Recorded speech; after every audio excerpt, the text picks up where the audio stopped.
मंडळी, आज फक्त एक सिनेमा दिसला नाही, तो एक आजपर्यंत शिरला. स्क्रीन काळोखात हरवते आणि एक आवाज कापतो. राखणदार तुमच्या डोक्यात आहे.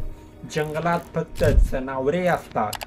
त्या एका ओळीने आपण कोकणच्या दाट जंगलामध्ये पोचलो. धुकं, मशाली, मंदिराची घनघन आणि मनात पहिला प्रश्न येतो, राखणदार बाहेर आहे की आत? आज आपण पाहणार आहोत मंडळी, दशावतार सिनेमा आपल्याला बघायला का भाग पाडतो. आज आपण दशावतार सिनेमाबद्दल सविस्तर माहिती घेऊ. नमस्कार, मी दत्तराज, तुम्ही पाहताय एन्जॉय सक्सेस. कोकणच्या मातीत रुजलेली दशावतार परंपरा. रंग, मुकोटे, ढोलताशे आणि देव अवतारांचा जिवंत श्वास. सिनेमामध्ये आपण ज्या गावामध्ये जातो तिथे रात्रीचा अंधार लोकांच्या डोळ्यात पसरलेला दिसतो. एखाद्या अमावस्याचं निमित्त, एका घटनेचं रहस्य आणि एका त्यावरचा पहिला आरोप. हे काही मानवी नाही. इथून थरार सुरू होतो दशावतार सिनेमाचा. मंडळी, सिनेमाची स्टोरी आपल्याला काय सांगते? सिनेमाची स्टोरी फक्त आपल्याला एवढंच सांगते की एक अपराध जिची सावली अलौकिक वाटते. गाव म्हणतं देव रागवलेत, पण कॅमेरा विचारतो देव रागवलेत की आपणच स्वतःचा राखणदार घडवला.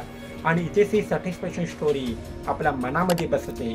खरी लढाई बाहेरच्या राक्षसाशी नाही, ती आपल्या आतल्या भीतीशी आहे. जेव्हा गावचे मुकोटे उतरू लागतात तेव्हा लक्षात येतं, दशावताराला प्रत्येक अवतार फक्त कथेत नाही, तो आपल्यातही आहे. कधी मत्स्य, कधी नरसिंह, कधी परशुराम, कधी बुद्धी, कधी क्रोध.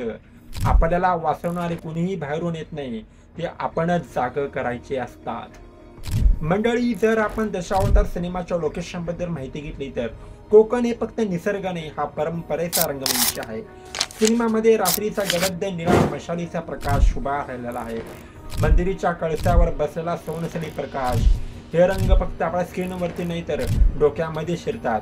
कॅमेराचा प्रत्येक ट्रॅकिंग जणू आपल्याला देवळाच्या गर्भगृहामध्ये ओढतो. प्रत्येक वर शॉटमध्ये जंगल स्वतःची भाषा बोलत असतं. ढोल ताशांचा ठेका, शंखनादाचा ताण आणि अचानक सगळीकडे शांतता. एक पावलांचा आवाज. तुमचा श्वास आपोआप सावकाश हळू होतो. आणि मग दिसतात आपल्याला चेहरे. दिलीप प्रभावकर शांत, पण डोक्यात हजार कथा. त्यांच्या चेहऱ्यावरती निष्कर्ता इतकी प्रभावी आहे की ते बोलले तरी अर्थ दिसतो आणि शांत राहिले तरी अर्थ दिसतो. त्या शांततेत भीती आहे की लपलेलं उत्तर. भरत जाधव नेहमीचा मजेदार चेहरा नाही, इथे त्यांचा नवा अवतार. गंभीर, कधी राग, कधी हतबलता. एखाद्या गावकऱ्याचं तडफदार मन जसं असतं तसं. महेश मांजरेकर फ्रेम मध्ये आले की वातावरणाचं तापमान बदलतं. त्यांचं हसणंही चौकशीसारखं आणि नजर सरळ अंतःकरणापर्यंत पोहोचणारी. यांच्यासोबत नवीन पिढी. अभिनय बेर्डे, सिद्धार्थ मेनन, प्रियदर्शनी इंदरकर यांच्या चेहऱ्यावर तरुणांची असहायता, बंडखोरी दोन्ही दिसतात. हे जे घडते ते खरंच अलौकिक आहे का, हा प्रश्न ते आपल्यासाठी मोठ्याने विचारतात.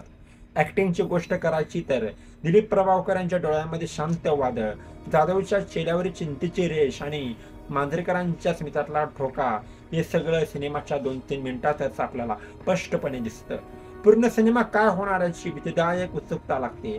तरुण कलाकारांचे छोटे मोठे रिॲक्शन, मांडीला घट्ट पकडलेला हात, दूरवरच्या सावलीकडे रोखली जाणारी नजर. हे डिटेल्स सिनेमा फक्त भीतीदायक न ठेवता मनात जिरणार हे आपल्याला सांगून जातात. आणि मग दशावतार, मुकोटे, रंग उंचवलेला गजर आणि त्यांना असा दडलेला पुरातन अर्थ.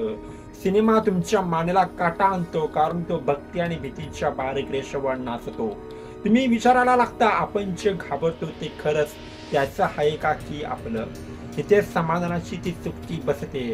रहस्य कितीही डार्क असलं तरी उत्तर शोधाची हिंमत आपल्या आत जागी झाली की अंधार हळूहळू मागे सरकतो.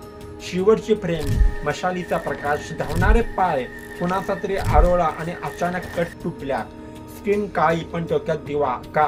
कारण सिनेमाने तुम्हाला फक्त घाबरवलं नाही, त्याने तुम्हाला एक सत्य दिले. राखणदार जर डोक्यात आहे तर त्याला जागा करणं आपल्या हातात आहे. आणि ही जाणीव मित्रांनो सिनेमा संपल्यावरही राहते.